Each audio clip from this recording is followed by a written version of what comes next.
Kolkata night রাইডার্সে বাংলাদেশের একজন প্লেয়ারকে কলকাতা নাইট রাইডার্স ভাড়া করেছিল, তার নাম হচ্ছে মুস্তাফিজুর রহমান। তাকে ভাড়া করার কারণে কে করেছিল? এর ফ্র্যাঞ্চাইজিং যিনি মালিক ভাই আমার, তার নাম হলো শাহরুখ খান। ভারতের প্রধানমন্ত্রী থেকে রাষ্ট্রপতি থেকে শুরু করে যতগুলো ভারতবর্ষের রাজ্য আছে সব রাজ্যের মুখ্যমন্ত্রী থেকে শুরু করে ভাই আমার যত রাজ্যপাল আছে সেখান থেকে শুরু করে বড় বড় ডিএম থেকে শুরু করে ম্যাক্সিমাম মুসলিম নাই বললেই চলে। সেই তুলনায় আমেরিকার মতো জায়গা যেখানে মুসলিম পার্সেন্টেজই নাই, যেখানে মুসলিমদের কন্ট্রিবিউশন সেরকম নাই, ভারতবর্ষের স্বাধীনতার জন্য সবচেয়ে বেশি মুসলমানরা নিজেদের জীবন দিয়েছে, তারপরে মুসলমানদের এই হাল ভারতবর্ষে। অথচ আমেরিকায় সেখানে মুসলমানদের সব জায়গায় কন্ট্রিবিউশন করার সুযোগ দেওয়া হচ্ছে এবং মুসলিম অনেকগুলো সিটিতে মুসলিম ভাই আমার রাজনৈতিক নেতারা তারা মেয়র হওয়ার যোগ্যতা অধিকার করেছে। ভাইরা আমার, আমরা আমেরিকাকে খারাপ বলি, কিন্তু আমেরিকার কিছু কিছু নীতি কিন্তু অনেক ভালো আছে। এই সুযোগগুলো তারা দিয়েছে, ইচ্ছা করলেই তারা কিন্তু সুযোগ নাও দিতে পারত। বন্ধুরা আমার, তরুণ যুবকেরা আমার, আজকে হিংসা বিদ্বেষ আমাদের ভারতবর্ষে এমন জায়গায় চলে গেছে, আপনি অবাক হয়ে যাবেন। আজকে একটা বিশেষ সম্প্রদায়কে এমন ভাবে টার্গেট করা হচ্ছে, প্রকাশ করে বললেও অসুবিধা নাই, মুসলিম সম্প্রদায়কে এমন ভাবে টার্গেট করা হচ্ছে, বাঙালির নাম দিয়ে মুসলিম দেখে দেখে উড়িষ্যা, আপনার রাজস্থান, আপনার ওই হরিয়ানা, আপনার উত্তরপ্রদেশ মুসলমান দেখে দেখে মারা হচ্ছে। আপনারা দেখতে পাচ্ছেন প্রতিদিন ঘটছে ঘটনাগুলো। এই হিংসা বিদ্বেষ এমন একটা জায়গায় পৌঁছে গেছে, যারা ক্রিকেট খেলে তারা জানে যে এই টি-20 খেলার জন্য ভাই আমার একটা ব্যাপার আছে। সেখানে কলকাতার একটা দল আছে KKR, কলকাতা নাইট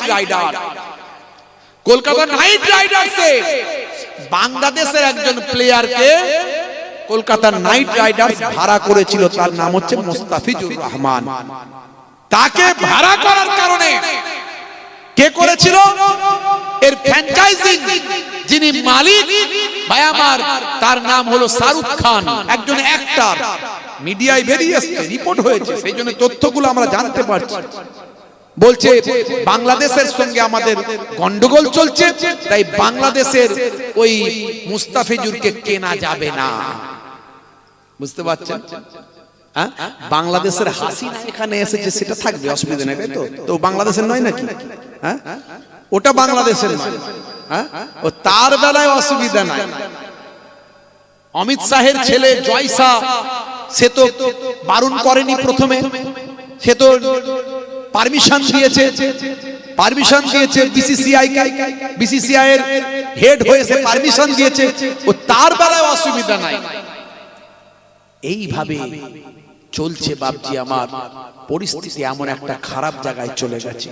আমাদেরকে আরো সচেতন হতে হবে, ঐক্যবদ্ধ হতে হবে, আর দলবাজি করবেন না, আর সিলসিলা মাযহাব হানাফি, শাফেঈ, মালিকি, হাম্বলি, ফুরফুরা, দেওবন্দি, বেরেলি, তাবলীগী, যারা এইগুলো নিয়ে বিভাজন করে একে অপরের মধ্যে দ্বন্দ্ব লাগায়, এই সমস্ত বক্তাগুলোকে কাছে আসতে দেবেন না।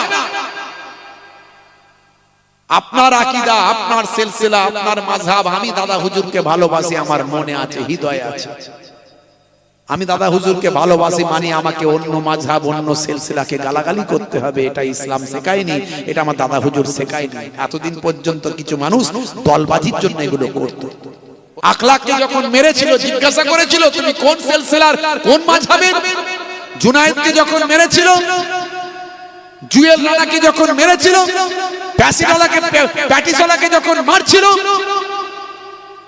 ভাবতে হবে আজকে আমরা ভারতবর্ষের সংখ্যালঘু সম্প্রদায় যদি বিভাজন হয়ে যায়, আরো মার খেতে হবে।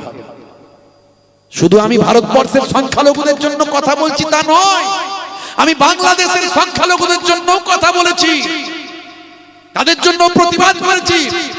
দীপু দাসকে যখন মারা হয়েছিল, অমৃতকে যখন মারা হয়েছিল, আমরা বলেছি দেখুন এগুলো করছে রাজনীতির এক শ্রেণীর নেতারা, যারা ধর্মের রাজনীতি করে তারা গদি পেতে চায়, চেয়ার পেতে চায়, সেটা এদেশে হোক আর ওদেশে হোক।